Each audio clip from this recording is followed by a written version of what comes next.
there, which I hope he will welcome as good news for his constituents. Richard Tice. Thank you, Madam Deputy Speaker. It may surprise her, but I actually have some sympathy with the Secretary of State for inheriting the HS2 nightmare. But when she receives the updated budget and timeframe, is there a cost and a timeline at which point she says enough is enough, it's better to stop, or is it an open-ended chequebook?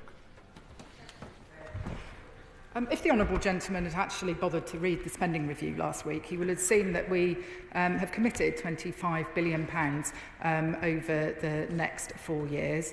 That enables work to be taken forward, and I will be, as I have said on a number of occasions in this session, updating the House when I have further information available about both the overall cost envelope, the estimated final cost at completion, and the anticipated schedule. Thank you, Madam Deputy Speaker. With a decade of delay and costs spiralling to eye-watering sums of anywhere between 60 and 100 billion pounds, and now with credible allegations of fraud within the supply chain, can I ask the Secretary of State what steps the government will be taking to recover hard-working taxpayers' money from fraud, hold those responsible to account, and announce a final stop of waste of money?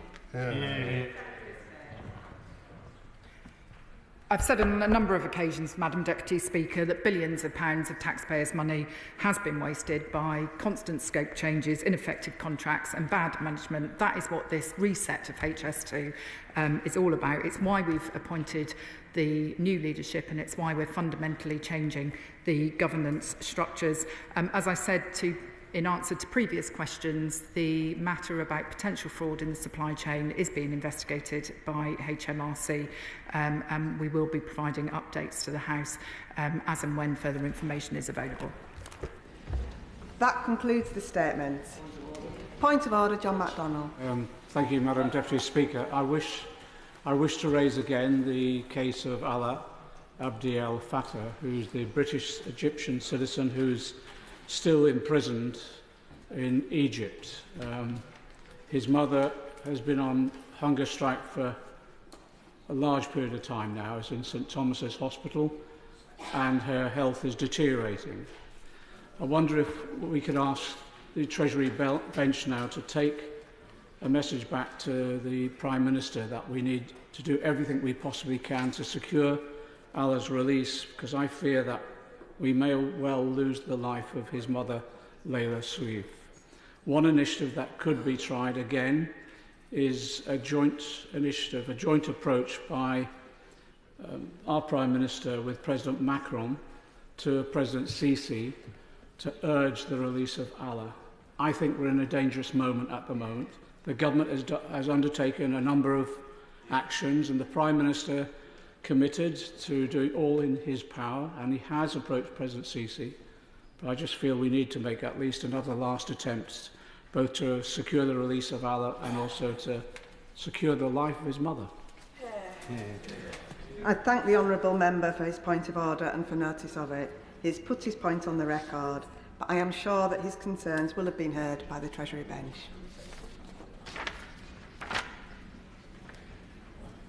Presentation of Bill, Secretary Liz Kendall.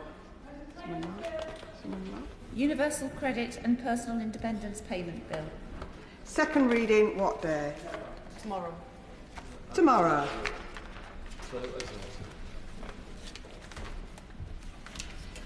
I call Rachel Blake.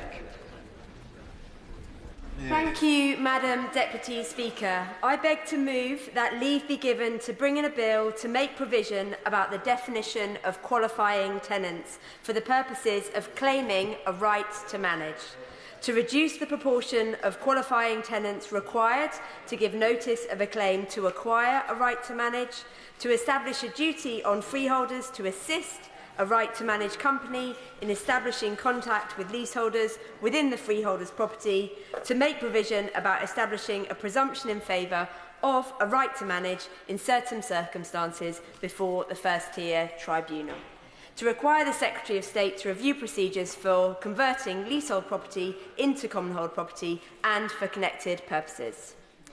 Madam Deputy Speaker, I stand in this chamber today to speak on a topic which matters dearly to all of us in this House, accountability and representation.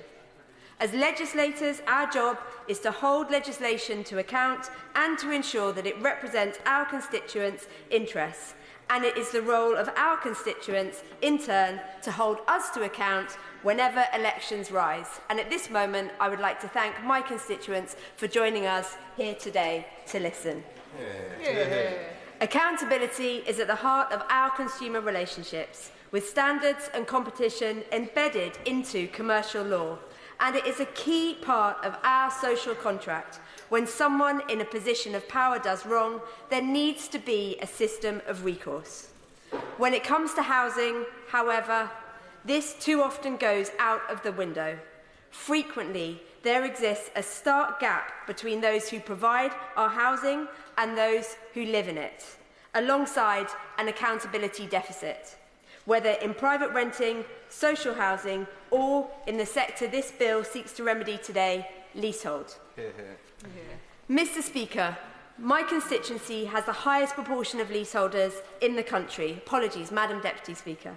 For too long, they have had to endure a system which leaves them without full control over their homes and at the mercy of a wide range of bad actors.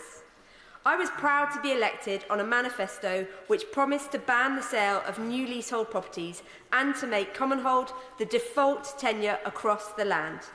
Since the election, the government has acted with speed in this area, inheriting a rush piece of legislation from their predecessors and untangling it with speed, setting out our plans for reform, publishing a white paper on commonhold and expediting moves such as the recent reforms to the right to manage. These have already had a positive impact in the cities of London and Westminster. Constituents have written to me saying that they submitted right-to-manage applications on the 3rd of March this year as the government's changes allowed them to do so. I join them in thanking this government for acting so quickly in this area look forward with interest to the publication of the Leasehold and Commonhold Reform Bill later this year. One of the most visible consequences of the leasehold system is the scourge of unscrupulous managing agents. For the past 6 months, I have been coordinating action alongside the Honourable Member for Hendon as co-chairs of Labour for Leaseholders, an alliance of 150 Labour Party colleagues against some of the worst performing actors in this sector. Many of the members supporting this bill today have been tirelessly advocating in this campaign for leaseholders in their constituencies and nationwide, and I pay tribute to this work. In this work, we have heard stories of residents suffering at the hands of managing agents as they fail to conduct essential repairs, engage in threatening and abusive behaviour towards residents, and even run off with hundreds of thousands of pounds of leaseholders' money, all while providing little justification for their service and often for the high fees that they charge. I have also in this process met the most dedicated leaseholders, organisers who have collected testimony from thousands of neighbours to highlight poor practice, accountants who have volunteered their time to scrutinise invoices and auditing processes, and lawyers who have provided free advice to other buildings going through the first-tier tribunal. However, without a legal system which supports them, these leaseholders remain unable to seek the accountability they deserve from a distant and disinterested managing agents. These include my constituents in Neville House, shared owners who pay £5,000 a year in service charges for services not delivered for 20 years, reports of mould being ignored for months, and stuck between their social landlord, managing agent and a freeholder in a complex cladding case. They include the residents of Sheldon Square who have managing agents ignore sewage leaking into their flats, who have been billed for damage caused by contractors to their building and received threatening letters posted to individual leaseholders in flagrant breaches of data protection. And they include the residents of Oxford and Cambridge mansions who have had their managing agent and freeholder ignore reports of gross misconduct against building staff, fail to action against leaks for persisting for years, and ignore reports of damp and mould emerging from flats which they themselves owned and were using as storage rooms, all the while complex major works loom with an opaque tendering process which may cost residents millions. Ultimately, this situation amounts to one of accountability and representation. In most cases, managing agents do not feel a need to represent leaseholders' interests, and the only accountability they have is to the building's freeholder, who far too often take little interest